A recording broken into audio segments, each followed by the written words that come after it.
Alignment trouble. We have all the bumps and stuff going. Steve, I really like that meditation today. Oh, thank you. It demands. Oh, Nicole. I'm gonna get that. Hi, Nicole. Sorry. I'm taking 3 years. I've been almost 3 years teaching over there. So I'm taking, with the teens. So I'm just taking it. Wow, you find this right. Taking a Good. break. You hung up in there a long time. It's been a long time, but I miss them already. Oh, come on around here. Make, close the circle. Well, will you block the screen though if you do that? Well, your face won't be on I TV like like that the rest of right us. there. Oh, that's nice. There you I'll go. make sure I get a good shot for it. Perfect. That's why I sit here. I'm always on TV. Unless Dan comes in and then he blocks me. We're early today. Yeah, I think they finished early. Yeah. Already on. Well, I had to make up for last week. I took up a lot of your time with the budget report. But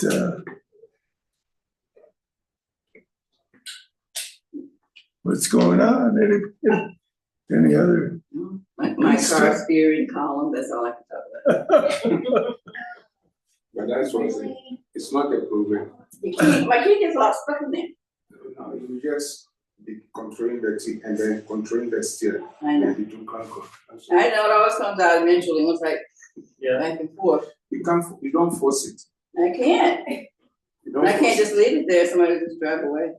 Yeah, but you don't force the steer. You just be controlling the steer a little bit and then Real controlling gentle. the key. Gentle. Then you can't come. I've done everything. I've had a hard with that. Sometimes the steering wheel locks. Yeah. That's what happened. Yeah. And that's, I took it to Susan Road. Yeah. They said, turn it this way, turn it that way. I mean, come on, just fix it. Right. Right. I'll try to take it back. Just fix it, please. So I don't know what's happening, what's causing that, but. Linda, you look like you got some new shoes over there. No, I got them last year. Okay. Oh, see, you want to go. They look fast. They do to me too. So I clean. know, they're nice. They look like running shoes. Do you run? Just no, but I walk. That's good. I used to speed walk. Yeah, I have to get back into it. This walking good. And exercising, period. It's hard to get me out of the house. I don't wanna put clothes on and go out. Well, it's because it's not warm yet. I mean, the warm days I did. Yeah, You know, but when it gets go to the warmer, you'll store. feel like it, maybe, right? It's been We ran hard. errands yesterday and I was like, this is crazy, it's May. I mean, you know, we're from the South and was so cold. I was dressed like in a sweater and pants and everything, but I was freezing. It's crazy. Windy, and it looks so beautiful and sunny, but man, you get out there and I just wanted to go and put my sweat on. I did it. And then you'll be sweating later, because it'll be 75. Oh, yeah, that's so Same hot. day. I know, that's not hot for you. Well, we visited Reagan and Austin last weekend and stayed at their apartment, and Oh. it was in Yeah, the mine was in 70s, Dallas. but the AC was out at their place. Steve and I were sleeping in a double bed, with no air conditioning. It was so cute. Yeah. The humidity. That's how she sprained her wrist. She kept hitting me in the middle. Oh, no. Now it's got some metal in it, so it just really gets you. What happened? Not, I actually sprained it a couple months ago, but then I re-injured it worse. I tried to start lifting weights again too early. Oh. Yeah.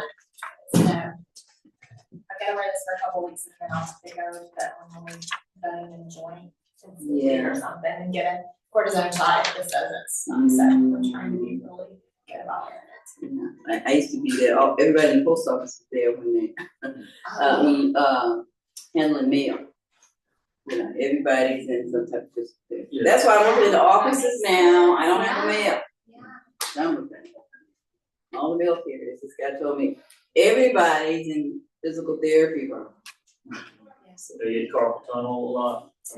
Different things, you know, I had a foot problem, had a leg injury, you know, and I was mail carrying. I was just kind of moving it. So it's a lot when you deal with the physical job.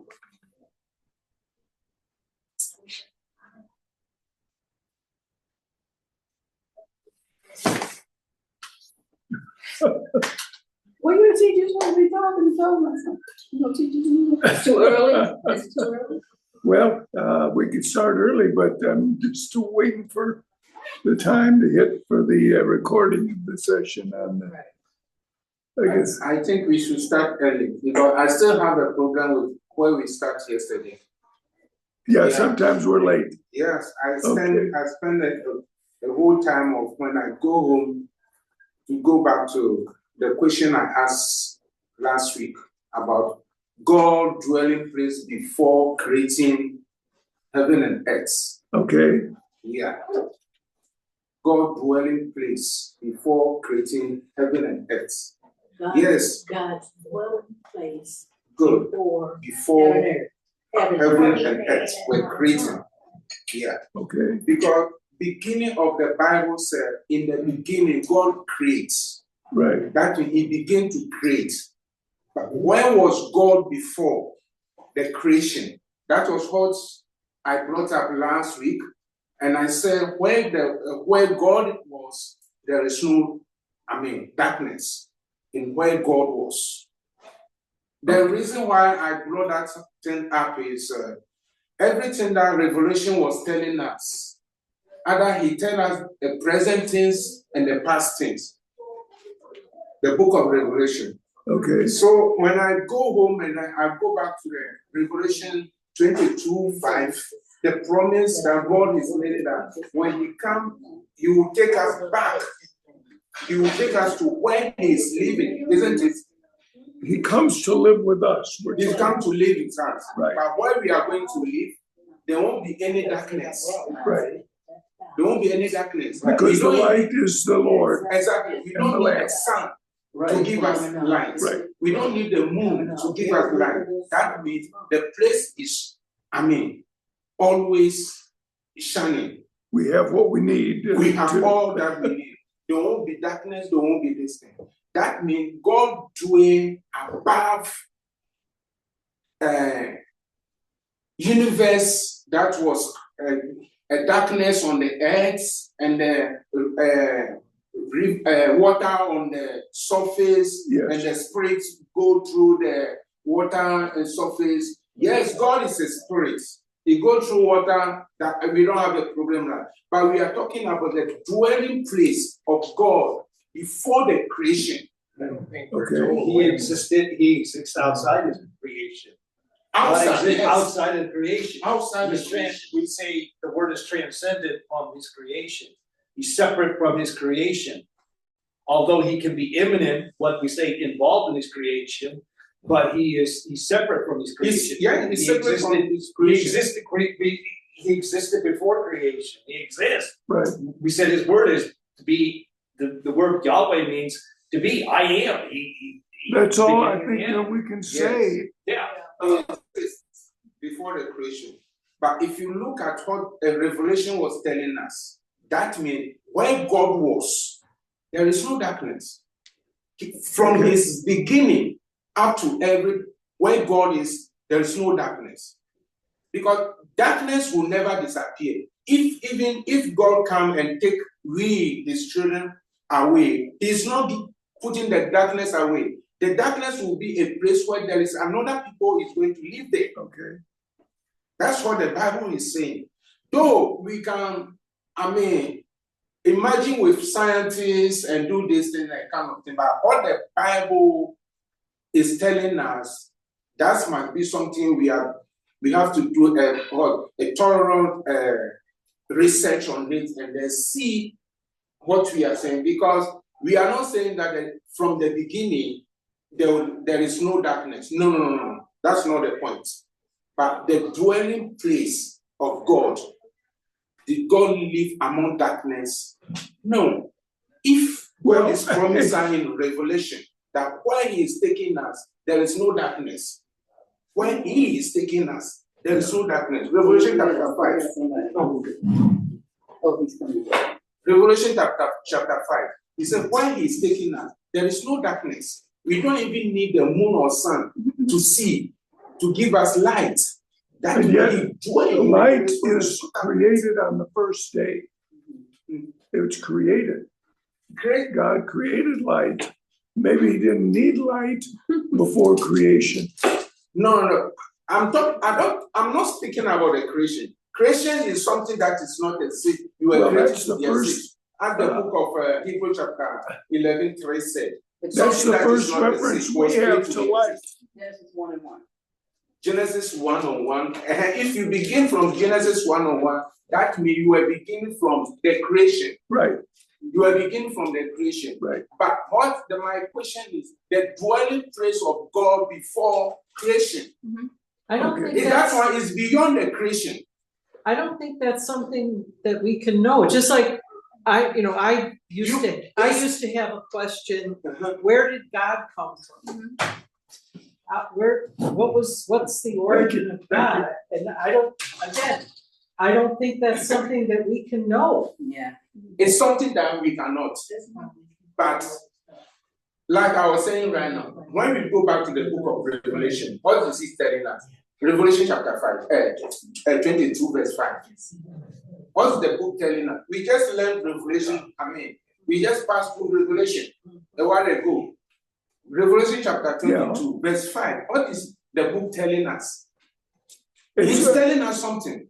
I don't know if that read. Let's see. In my It's will be a- no more, they will leave their wife, their land, their sons, they will work out will be their life, and they will work. Where he was, where God was. He is telling us something.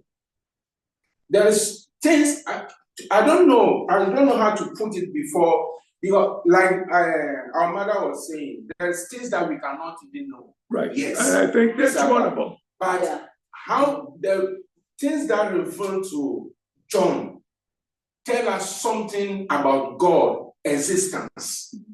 That then if God said, when he is taking us now, we don't even need light. We don't need sun to give us light. Right. We don't need moon to Right. give us light. Right. But there is no night. In the Always new heaven and the new earth. you have a new destiny. Right. That means the God existence there is no light a night in where God lives. Right. Because if But we come to before creation, as far as we know, there was no such thing as day or night no. or space or time. Yes.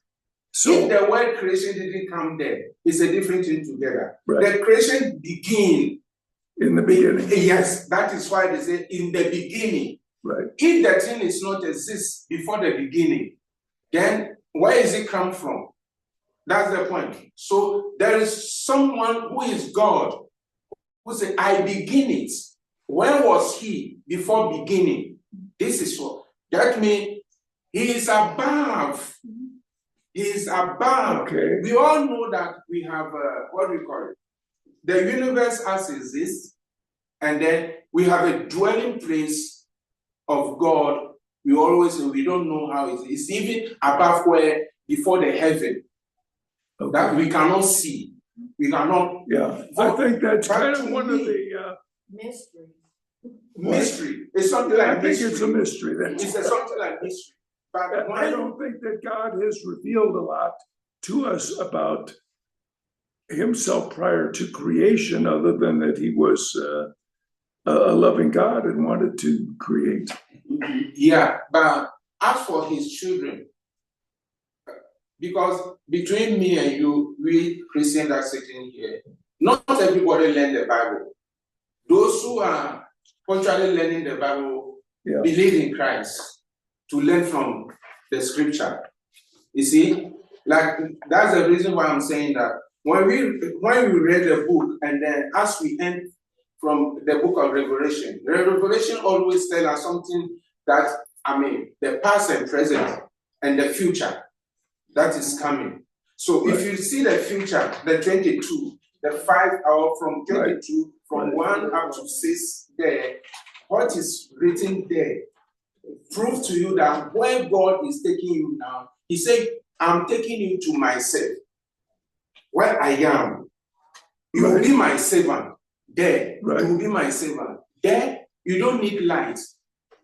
There is no darkness. Right. Right. That means he has a dwelling place. A dwelling place that there is no darkness. Right. And two, if we talk about God is light and this kind of thing, that is a life in him. That is a different thing together. But we are talking about the dwelling place of God. But here, Revelation like this, he revealed his dwelling place. If we are about to think about it, that's what I'm thinking anyway. There was revealed to John in Revelation a concept of a new heaven and a new earth, so that there would be something that he could understand and that he could write down, so that the people of that time would understand and be reassured. And God preserved that for us so that we can be reassured. Mm-hmm. But again, it's something that's revealed to John. Is the new heaven and the new earth going to be a cube? Is it going to be exactly with the dimensions? Is it more of a spiritual place? And a city with gates is revealed to John because that's what he's familiar with. And in those terms, he's assured that there's going to be a place of protection. There's going to be a place, if you want to call it a place where God dwells with people. Mm-hmm. So that, I mean, it's given as something for John to visualize and to describe what he saw as a reassurance. Anyway, Let's go. Can I tell you one thing? I asked my mom that question when I was a little girl, and she said, go to Ecclesiastes 8:17. What? Then it says, then I saw all that God has done. No one can comprehend what goes on under the sun, despite all their efforts to search it out. No one can discover its meaning. Even if the wise claim they know, they cannot really comprehend it. yeah. Yes. Yeah. Yes. Anyway, Good. we thought we had completed the New Testament, but we can always go back. And we can always go back. Well, at least in 6 months, we're here. You know that. I waited till you guys were through it. But anyway, we started then a study of the Old Testament, not a verse by verse study, but a kind of a survey course with just looking at each book, kind of an overview. And we distributed You have to give them the whole. question sheets. So that's who did not get these question sheets? Okay. It's homework in this stuff, and that's. Here's, James, did you want one? Everybody else has them. Okay. These are more or less questions, and we want to spend a week, maybe two, on these longer books, early in the Old Testament, on each book. But these are questions not necessarily related to the facts, but kind of what are the concepts being introduced in these books that could be helpful for us. And so we looked at the first few questions last time, and where we ended up last time was question 5, as I recall. In what sense does the capacity for choice imply the possibility of evil? If Adam and Eve had been incapable of sin, could they have been capable of righteousness? We know that God has told us that he loves righteousness. What is righteousness? Doing right. Right. The state of being in right. The state of being right. Can you be right with God if you don't have the possibility of being wrong? I guess is the question. And this question really gets to the heart of a lot of questions that have been raised over time. Why didn't God make people so that everything would be great? They'd always be happy. Why does God allow suffering? Why does God allow people to do wrong to one another? Why didn't God create people differently? And again, I think if we were to ask that question, the answer would be something like Job's response, which we'll get to later. Wait a minute, you're asking something about God. God is above you, and he does what he wants. And but anyway, that's the concept here. God created people with the ability to make a choice, and he loves and values when we make a choice to love him. God loves righteousness, the Psalms tell us. So anyway, that's kind of where we left off. I just, later or early on in Genesis, we're going to read that God regretted, it grieved God that he made man, because so many people did not recognize him as creator and did wrong to one another. And God was displeased with that. The word is violence. Violence, the earth was filled with violence. Filled with violence, yeah. Okay. But he's long suffering with people and doesn't want any to perish. But eventually he makes a decision to end the lives of many people other than Noah and his family. And, some people are disturbed by that. And what we'll see later in the scriptures is a lot of suffering and death. Is it wrong for us to question God about the nature of creation? I don't think so. It's going to a question in a more respectfully because he killed it.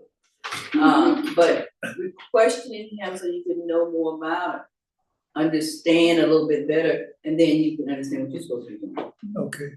So, to me, that's fine. So God loves those who make a choice to love him, and he blesses those. And those who misunderstand or intentionally the nature of creation is displeasing to God because it's a destructive thing. I don't know. Is there any more that we could say to that? It's a deep question.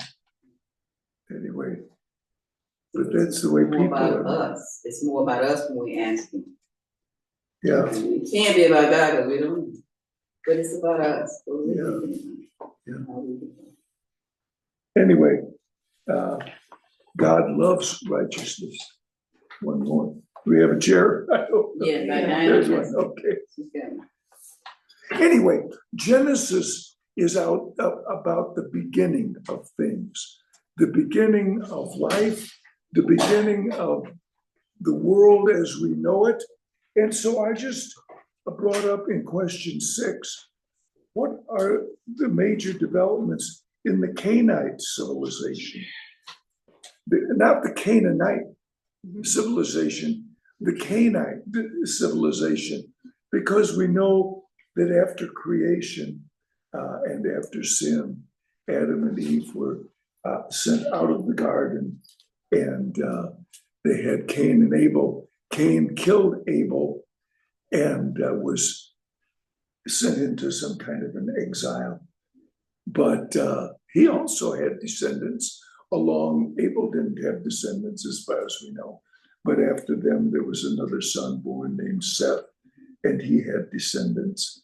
Where did they find their wives? Well, it says in the genealogy, chapter 5, that Adam had other sons and daughters. Yeah. So, you know, Probably a lot of them. Mhm. Adam lived 930 years. We don't know exactly how long he lived. But I just thought this is something we usually don't focus on when we talk about Genesis. This is in chapter 4, Genesis chapter 4, starting at verse 17. We get involved in the well, the idea seems to be that man is improving with the arts, like with music and agriculture, okay, and Yeah. the livestock and metallurgy, which is All kinds of technology. things. So man is improving there, but his condition is not improving because we will see the flood coming. yeah. Cain lay with his wife, and she became pregnant and gave birth to Enoch. Now, where there's another Enoch, but this is not that guy. This is Enoch, the son of Cain. Cain was then building a city. Cities come from the Cain side of it. Those of you who like the country, you can say, well, cities come from it. Anyway, and he named it after his son Enoch. I don't know exactly where it was. To Enoch was born Irad, and Irad was the father of Mehujael. These sound like Adam's descendants, but they're not. Then comes along Lamech. That's another name in the Adam descendant. He was the father of Noah. Lamech married 2 women. Well, For a sign of polygamy. that's not too good. One named Ada, the other Zillah. Ada gave birth to Jabal. He was the father of those who live in tents and raise livestock. Things are getting started. His brother's name was Jubal. He was the father of all who play the harp and the flute, musical instruments. Zillah also had a son, Tubal-Cain, who forged all kinds of tools out of bronze and iron. There's the Iron Age, if you will. Tubal-Cain's sister was Naamah. Lamech said to his wives, Ada and Zillah, listen to me, wives of Lamech. Hear my words. I have killed a man for wounding me. He didn't show love and forgiveness, as we heard from our sermon. So revenge. A young man for injuring me. If Cain is avenged 7 times, then Lamech 77 times. So we find, like you say, polygamy, murder, all kinds of things, along with the material things of tools and instruments and so on. And it's kind of interesting. And the question is, how are these contrasted with the developments of Seth's descendants? Because in Seth, what do we find? Anything? We find the other Enoch. Here's a man who walked with God and was taken. He didn't die. Hard for us to conceive of. But he was a man who walked with God. He was taken. Average lifespan during these 10 generations, about 900 years. Enoch lives only 365 years, and he's taken by God to take him out of this mess, evidently, to some extent. But the descendants of Seth will read, one of them is Noah. When Noah comes out of the ark after the flood, what does he do? Builds an altar. He builds an altar. And so there in Genesis is the beginning of something that we find throughout the early scriptures, an altar to the Lord. When Abraham comes into the promised land after being led from Ur up to Padan Aram and then into Palestine, what does he do? He builds an altar. So the concept of worship of God, it seems to kind of come through the line of Seth. At least we learn of those altars. So that's kind of interesting. That's the reason I put the question there. We find the introduction of worship. Now, why would Noah build an altar? Why would Abraham build an altar?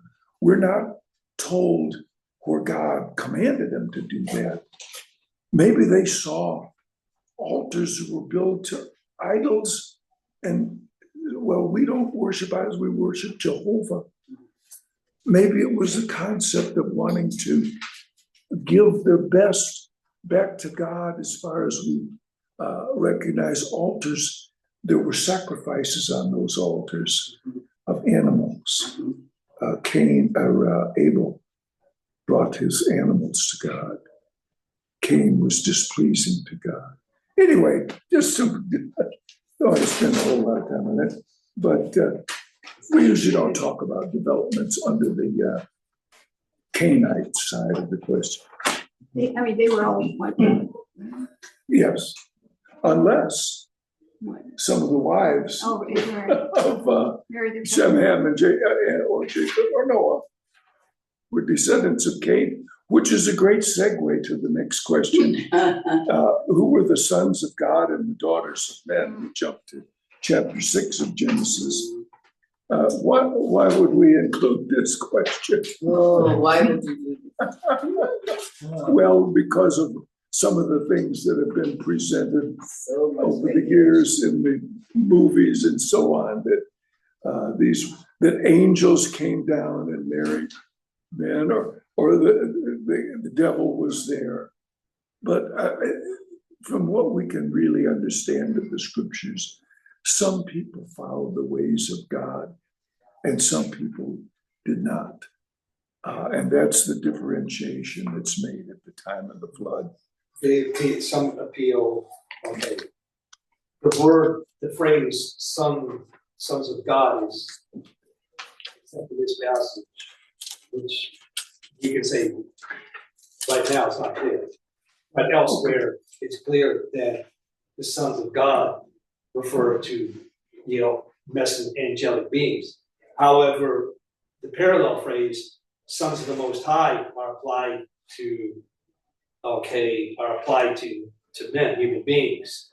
So, and the other argument for the angels is when they go to 2 Peter, they say, when angels sin, God cast them in the gloomy, in the gloomy dungeons. Yeah. But it just says when angels sin. It does not tell us what their sin was. It does not tell us when they sinned. It just says when they sinned, God dealt with their sin. Okay.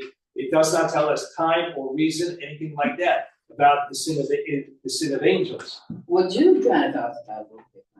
What? Jude, talks about the devil and the angels being thrown. But that's, outside the Bible, then we're dealing with. Oh, you mean outside the Bible? Anyway, when men began to increase in number on the earth and daughters were born to them, the sons of God saw that the daughters of men were beautiful, and they married. Any of them they chose. Then the Lord said, my spirit will not contend with man forever, for he is mortal. His days will be 120 years. What's interesting is that if they are angelic beings who decided to come down and have sex, that's mythology. Yeah, if they came down and have sex, why did they wait almost 600 years to have sex with women? There were women all over the place. You're going to wait, I'm going to wait 600 years, to have sex with women. Or 400 years, whatever you want to put it as, Why are you waiting 400 years? To decide that you're going to have sex with, the human race. Now, Jesus is later going to say that in heaven there is no marriage or giving. Right. So, and Jesus is very clear that angels. So I think what's the point here is that there's intermarriage and people are drifting away or deciding to not follow what God wants them to do. I think that's the point here. So in other words, there were daughters of God, and sons of men Yeah. as well. Right? Is that what you're saying? Right? Like vice versa. Yeah. his days will be 120 years. What's that mean? There's two explanations. That it's 120 years before the flood, Okay, not lifespan, because. that's where, now Noah, who's gonna be described later as a righteous man, God recognizes him, he's gonna preserve him from what God is going to do. And he's known, Peter, as a preacher of righteousness. So some people say, well, Noah preached for 120 years before the flood came. It took him 120 years to build the ark, and he was preaching, whether by example or whether from the pulpit. But that's one of the views of the 120 years, that it took 120 years to build the ark without tools and without saber saws and I think he has some tools now. what's How that? could he do it without tools? Cut a piece of wood. Well, I don't, maybe it made some. Yeah, the ones that They, they made. because it's other guys who introduced iron and steel, not steel, but anyway, the point is, that's one way to view that. Another way to view that is when after the flood, what happens to life expectancies? They steadily decrease. Right. Average life expectancy in the first 10 generations from Adam to Noah, about 900 years. As soon as the flood comes, life expectancies begin to decrease. Now, Shem lives a long time. He lives until Abraham. Abraham could have talked to Shem. That's kind of beyond. 10 generations. What? 9 generations? Yeah, that's 9 another. generations. Yeah, another 10, right? There's 10 from Noah to Abraham. Anyway, and so life expectancies are getting shorter. Finally, we get who's exactly 120? Moses, which we'll read about in Exodus. Abraham, 175. Isaac, 180. Jacob. 110. Joseph was 110. Oh, Jacob, I think, 141. oh, that's right, 140. Anyway, life expectancies are decreasing to 120 years about. Now, later on, the scriptures are going to say, if you live 70 or by reason of strength 80. 70 years. You're doing well. Yeah. And I'm 75, so I'm right in there. But anyway, I just thought I'd point that out. I think the flood changed the environment. That's That's probably why life expectancy went down, and I think that's when the dinosaurs were wiped out too. I think there were dinosaurs before the flood. That's my opinion. But because the environment changed, they died out. And that's, If you read there is an the, indication there was a Well, he monster. removes the curse from the ground. Okay. I mean, man is able to produce more from the ground after the flood. if you But read, there's a trade-off, the age. if you read some of the books from the so-called creationist press, they'll tell you that before the flood, what happened? There was a canopy of water above the earth, and it came down during the flood. And of course, water came up from the deep.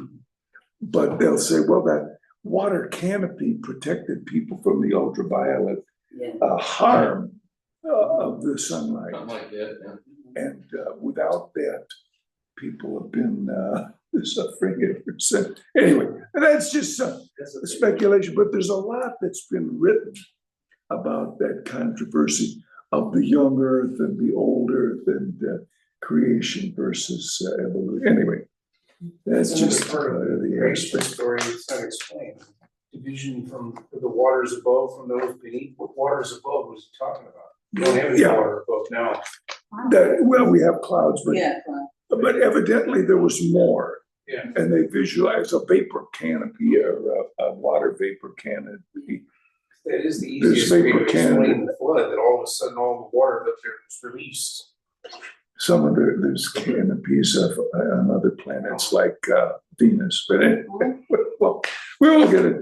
There's something, So, from when we are from, I think we got where Noah is, right?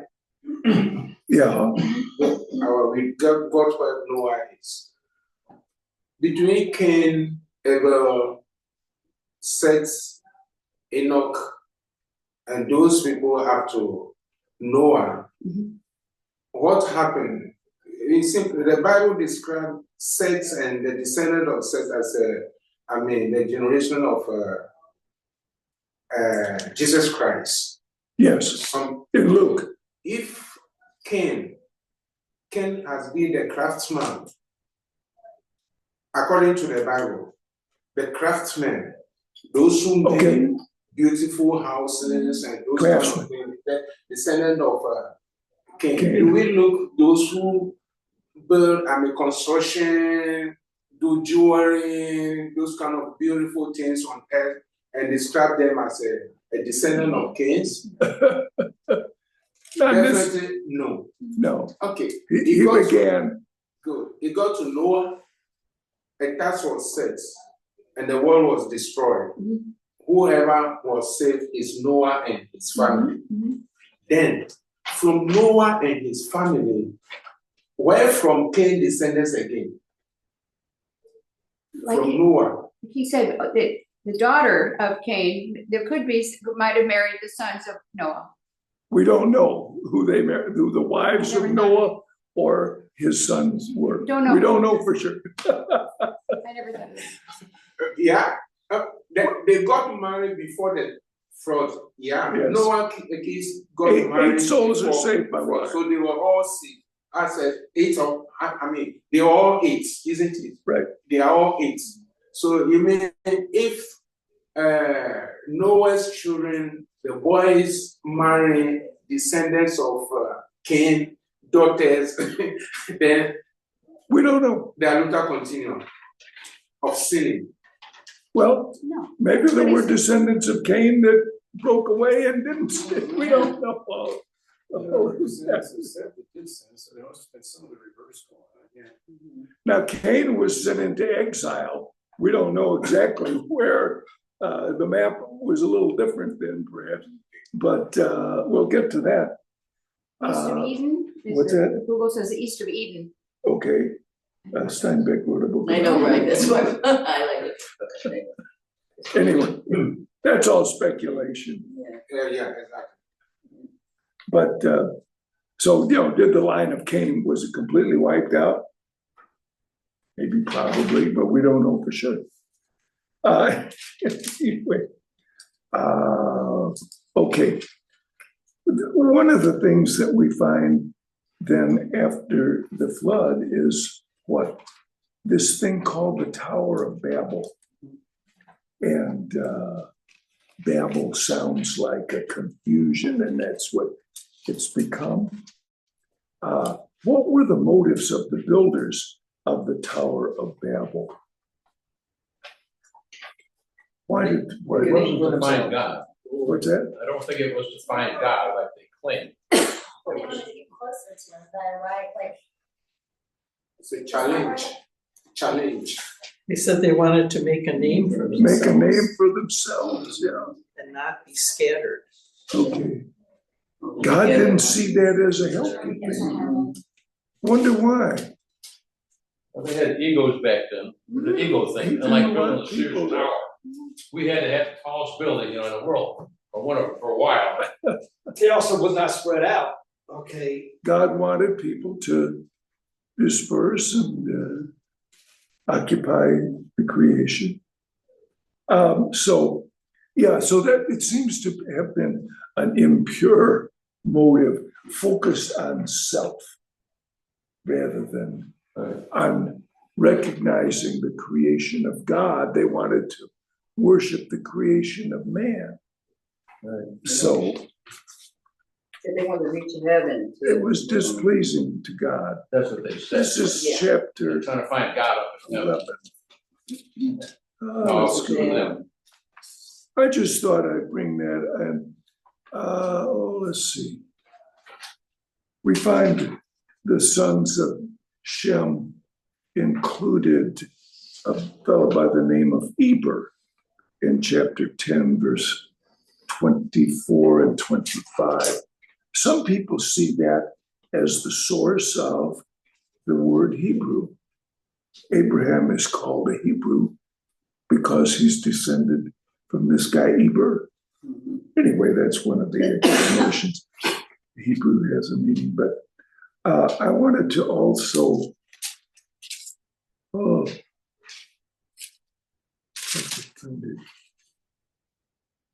I'm sorry, I'm looking at 10:25. Yeah. 2 sons were born to Eber. One was named Peleg because in his time the earth was divided. The earth was divided. What does that mean? Did you ever run across that? It was in maths, grade school science, right, or geography. Again, there's 2 explanations. Some say, well, that was the time of the Tower of Babel during this Peleg guy. And so the earth is divided in that the languages were, well, that's the second explanation, is that the earth is divided by language. The other explanation is that during that time, the continents drifted apart. And that's how I think the language. the continent, if I didn't say that I should have done it, but I saw on the internet, just I think on Friday, that Africa is drifting apart. Did you see that article? No, I just saw that. I sent a friend of mine in Facebook pal in South Africa. I think what it's saying is that there's a rift around going. The Great Rift Valley. Yeah. The what? The Great Rift Yeah. Valley is the center of it. And eventually, Africa will break apart into Isn't two. that by California too? It's drifting. What is it, like a third of an inch a year or something like that? Anyway, I just thought that I'd bring that up. That some people see that in this verse in Genesis as a time of the continents were drifting apart. And so there's a lot of interesting things in Genesis. Is the point? The problem with assuming that that's talking about the dispersal people due to the confusion of languages is that it ignores the fact that people had already dispersed before that happened. Some, yeah. Like when Cain is afraid of people killing him when they find out what he's done, Yeah, he that said- means people have already spread out to wherever he's going. Okay. A lot of This is after the flood. But that wasn't after the flood. That's the reason why we are saying after the flood, the family that was saved is Noah and the 7 kids, their kids and the in-laws. Okay. Those are the only people, 8 people. That's what the Bible said. The whole world. So now, those Noah generation, what happened?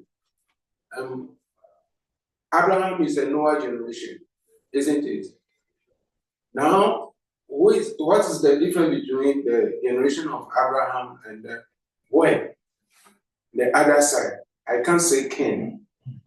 If What Cain, now? where from Cain in this scenario? Because the Bible talks specifically of Noah and his children. Yes. You see? So now, where from the division again, and where from the trouble again, up to now, that we are living with? Because we do away with Cain issue, or was it Abraham were able to build the ark beautifully? Was Abraham a craftsman as Abraham? Was he learned from Cain? Or what? Well, we know Abraham was a descendant. I say Abraham, Noah. I'm talking about Noah. Yeah. Noah is a descendant Noah. of Seth. Seth, yeah. Abraham is 10 generations from Noah. So, but again, there's individual choice here. That's the point, isn't it? It's not who you're descended from that determines whether you're good or bad. It's what you God identified Noah out of all the descendants of anybody and said, here's the one man that I'm going to, build the rest of the generations of people from. Abraham, here's the one man who's going to be the father of generations in a physical sense that God's going to use, but even more important, he's the father of generations in the spiritual sense because he has faith. So we get into Abraham, who's led by God from Ur of the Chaldees up to Padan Aram on the by the Euphrates, then into Canaan. And he brings his nephew Lot. His nephew Lot is a descendant, a son of his brother Haran. His brother Haran dies in Padan Aram. He had another brother, Nahor, and he had some descendants too that got involved with marriage. But anyway, the next question here, when Abraham and Lot get into the promised land of Canaan, they decide they better split up because their herdsmen are getting into conflict. And so Abraham, being the generous uncle, says, Lot, you take your choice of where you want to live. And what does Lot choose? The very plush agriculture that was pleasing to the eyes. The rich man that went. This is one detail that causes me to suggest that the nature of the land may have been a little different back there, 1500 BC. It's the land of milk and honey. I'm not sure. I mean, there's some nice fields over in Israel today. I'm not sure you'd call it a land of milk and honey. They need irrigation, but it seems to be in earlier times, they got better rainfall. And God, of course, provided that or held it up. Anyway, Lot chose the fertile land down in the plain by the Jordan River. And then Abraham kind of has the highlands, which is not as plush, but the narrative is now, setting us up for Sodom and Gomorrah. That's the point, isn't it? What's implied? Lot gets near Sodom, and gradually he moves. He's near Sodom. Then we find him living in Sodom, and then we find him at the gates, which means he's one of the elders of the city of Sodom. And so the point is, he chose. His choice leads him to kind of get too close to evil. And he almost gets destroyed. He's rescued from Sodom. So it's used as a sermon, right? Along with what parallel passage. Peter calls Lot righteous, so you can't get around that. Calls him righteous 3 times over in Hebrews. Yeah, that righteous man with it. They're frustrated about it, unrighteous deeds and so on. I just want to say that so you don't badmouth Lot.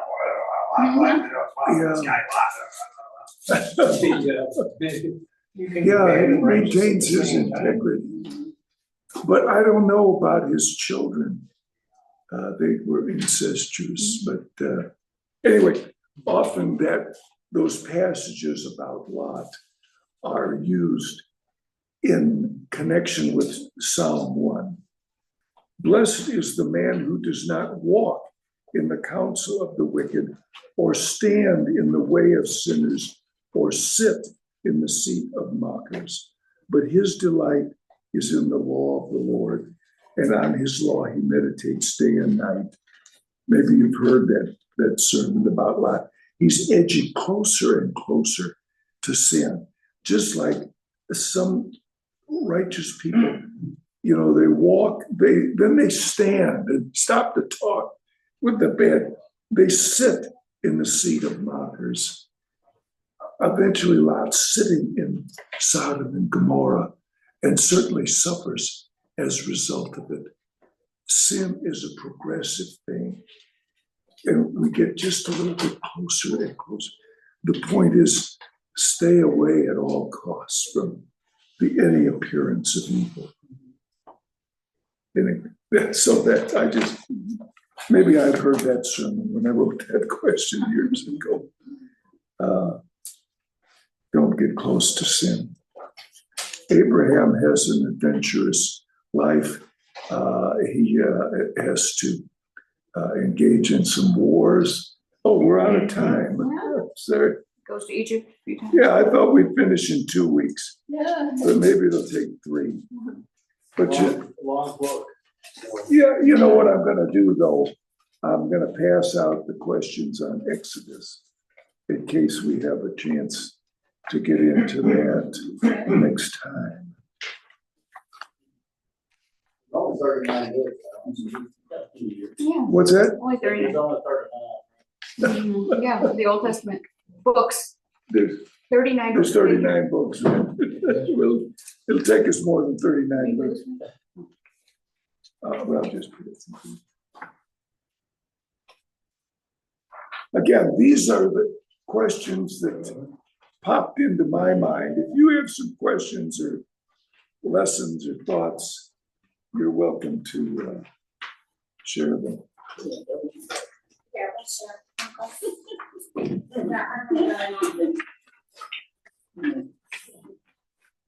And again, the readings are the chapters that relate to the questions.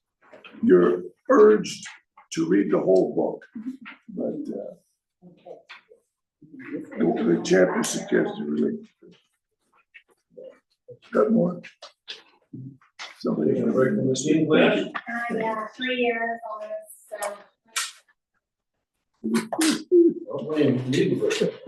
Yeah. She's been teaching for 3 years. Yeah. Some of us. Summer, had no illness. Oh, we're winter now. Here. We're from that. I won't say. Nicole, are you